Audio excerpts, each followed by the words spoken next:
Hey guys, it's ExandShadow, and welcome back to Let's Play Banjo-Tooie. In the last part, we did a little bit of meandering about in Cloud Cuckoo Land, covering some stuff that actually is supposed to happen in earlier levels and not really making that much progress in this one. In this part, we are actually going to make Cloud Cuckoo Land progress as opposed to everywhere else progress, even if it might not seem like it to begin with.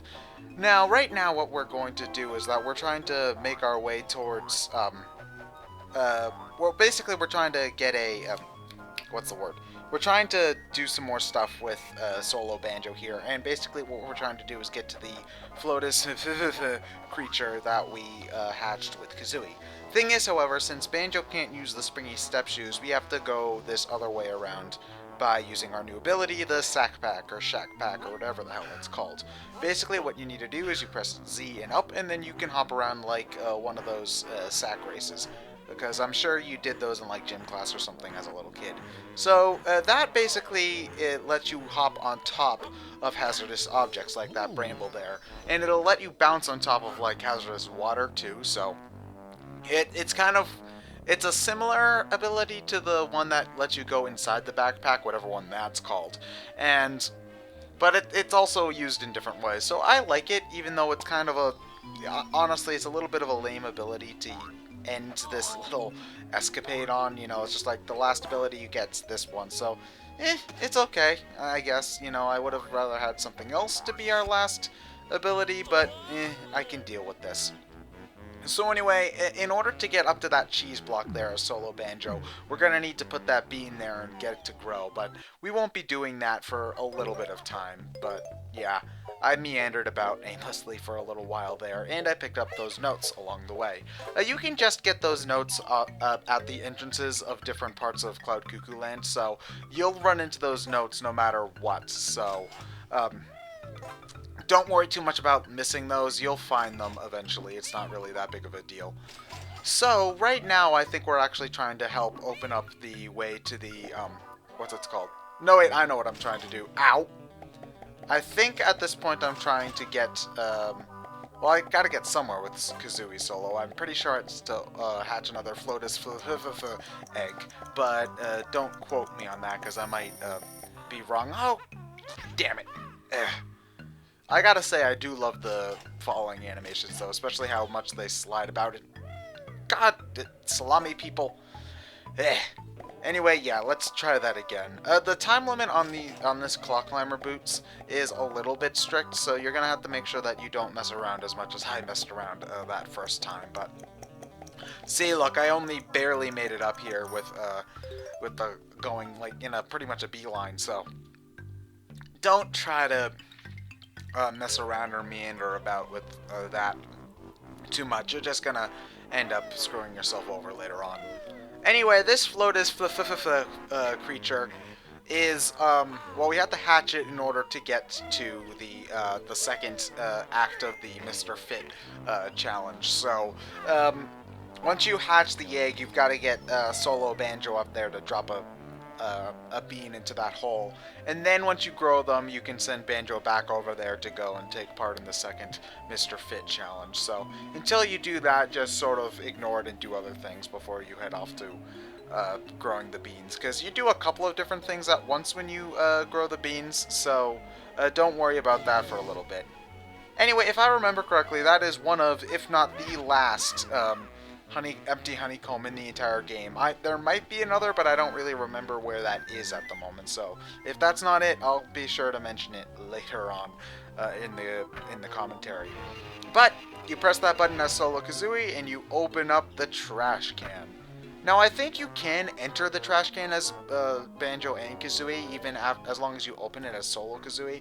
But I don't know if you can play the mini game as anyone other than Solo Kazooie. So if you can, somebody please let me know, because I actually think that playing it as, well, actually playing it as this minigame as Solo Kazooie probably is the best way to do it because of the faster running speed and easier way to attack the enemies here. But yeah, this guy's got a lot of guff. Guff is a funny word. I also like gumption. That's a good word too. Nice strong g sounds. I like that sound. Anyway, yet another red, blue, green minigame. You might be getting sick of these, but I do feel like the different, even if the objective is basically the same in every one of these, I feel like the aesthetic changes and the gameplay changes are enough to make them feel at least distinct enough while playing, if not watching them. Because like here, you know, running around and whacking these germs with the wing whack is different enough from blasting them with the torpedoes or using the first person mode or etc, etc, etc. You know, there's a different dynamic at play here than the dynamics in some of the other mini games. So while they all are really similar, and that could be a complaint lodged at the game, you know, a lot of these mini games might feel a little bit like filler, I still think that they're fun enough, especially since they're also short and relatively easy. So, you know, I feel like that's not really that big of a deal that they're all so similar in a lot of ways. Although I just barely won that one, so yeah, hooray for me. I almost lost that minigame and I would have had to try it again. However, don't think that you're done after you get the Jiggy and the Trash Can game, because you're not. There are a couple of things to do inside the Trash Can that don't involve playing the minigame. Yeah, I know you might not be looking forward to wandering around in a stinky, disgusting trash can for a while, but you know, you're gonna have to if you want to get a Jinjo here, so yeah, look forward to that, I suppose. And yes, that is a Jinjo. A lot of the times in these minigamey sort of areas, it'll be something like a Minjo or something just to throw you off, but no, in this case it actually is a Jinjo that you need to get in the trash can, so hooray for that, I suppose. And see, look at that, I finished up the blue family, so I got another, I got a Jiggy there, which is pretty cool, I suppose.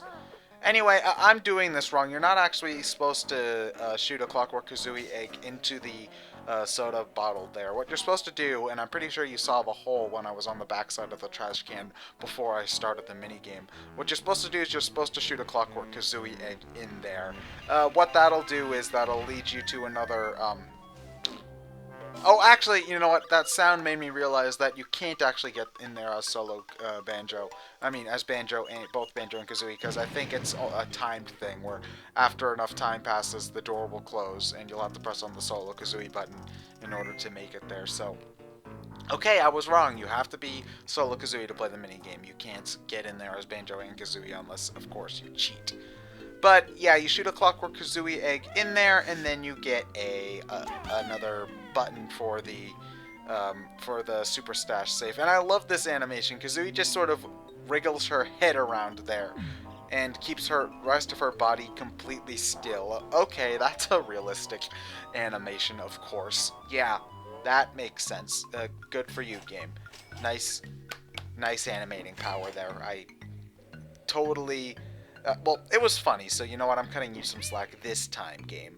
But just this once. You got that? Don't you be feeling all soft or anything. You know, it probably would have been faster just to walk up, but nope, I got a flip-flap because flip-flap-aroo, that's fun and shit. Anyway, now that I've done the trash can game, which I just sort of did because it was on the way, we are actually going to be getting that bean into the hole so that we can eventually get to the Mr. Fit challenge. Again, you spend a lot of this level split up, so you really only do a couple of things as Banjo and Kazooie. Most of the stuff that you're going to be doing in this level is solo Banjo or solo Kazooie or like the Wumba transformation. Mumbo, while he definitely is in the level, and theoretically he's in the level twice because there are two Mumble skulls. It's really mostly solo Banjo, solo Kazooie, and the Wumba transformation, which we'll be seeing not in this part, but I think a couple of parts from now. Not necessarily sure if it's next part or the part after that. But yeah, in order to get over there, you just gotta floata over, and then use the bean and put it in there. Unfortunately, you will have to send solo Banjo all the way back over there once you grow the beanstalk, because... well, you can't, you have to put the thing into the bean into the dirt before you can grow it, and going back to actually go to the place up the stalk involves backtracking, so... well, that sort of sucks. It really isn't that big of a deal because, as you saw right there, it really only took like a minute to get Banjo to where he needed to be, so not that big of a deal. I think the only real annoying part about it is the fact that you do have to use the floaty thing, and you know that takes a lot more time than just making a jump or whatever. And I think you might be able to cheat your way past by using the double jump ability, and by the double jump I mean the pack whack jump. But for the most part, I just play the game the way the game intends for me to play. So. Eh.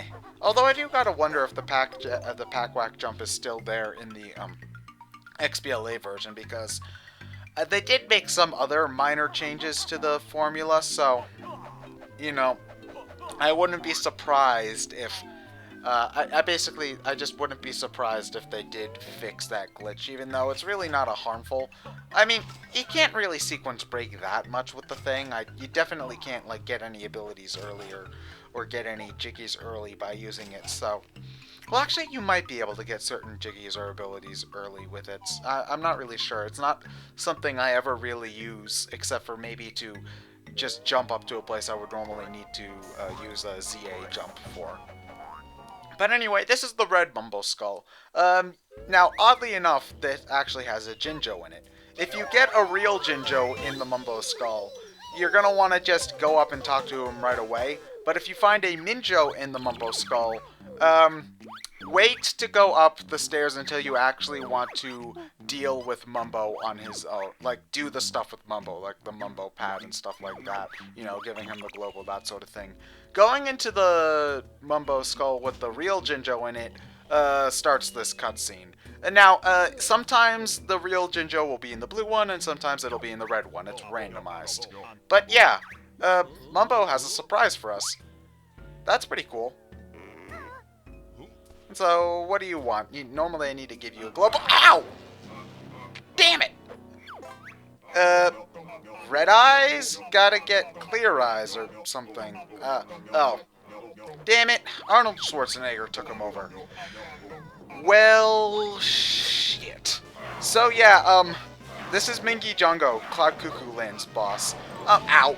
He's an annoying little bastard. So, basically— Oh, I do love this attention to detail, though. Every hit you do to him takes away the Mumbo disguise and changes it into— and changes a part of his body, like his arm or half his skull, to a robot body.